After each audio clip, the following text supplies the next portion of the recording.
نبی کریم علیہ السلام نے فرمایا، بخاری مسلم میں فرمایا، 7 ہلاک کرنے والی چیزوں سے بچنا، اگر ان میں تم چلے گئے تو ہلاک ہو جاؤ گے۔ 7 چیزیں ہیں جو تمہیں ہلاک کر دیں۔ یا رسول اللہ صلی اللہ علیہ وسلم وہ کون کون سی؟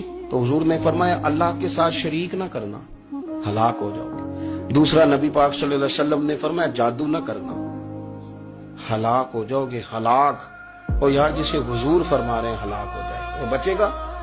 نبی پاک صلی اللہ علیہ وسلم نے تیسرے نمبر پر فرمایا، جس شخص کے قتل کرنے کو اللہ نے حرام قرار دیا ہے اسے قتل نہ کرنا، ہلاک ہو جاؤ گے۔ چوتھے نمبر پر رسول پاک علیہ السلام نے فرمایا، سود نہ کبھی بھی کھانا، ہلاک ہو جاؤ گے، ہلاک۔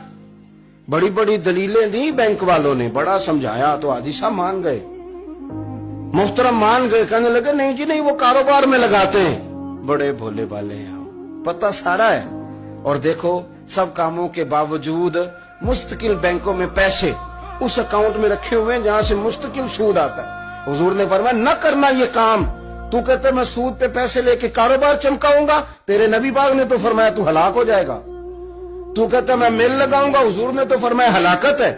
تو کہتا ہے میں بڑا کچھ کر جاؤں گا تو ہلاکت ہے۔ اچھی طرح سمجھ لیں، اصل مال بھی ضائع ہو جاتا ہے اس بندے کا جو سود کا مال ملا لیتا ہے، اصل برکت بھی اڑ جاتی۔ اور میرے نبی پاک صلی اللہ علیہ وسلم نے 5ویں نمبر پہ فرمایا، یتیم کا مال نہ کھانا، ہلاک ہو جاؤ گے۔ اور پھر 6 نمبر پر نبی پاک علیہ السلام نے فرمایا، کفر سے جہاد ہو رہا ہو تو کبھی پیٹ پھیر کے بھاگنا نہ، ہلاک ہو جاؤ گے۔ اور 7ویں نمبر پر اللہ کے رسول نے فرمایا، بے قصور اور بے گناہ عورت پر تہمت نہ لگانا۔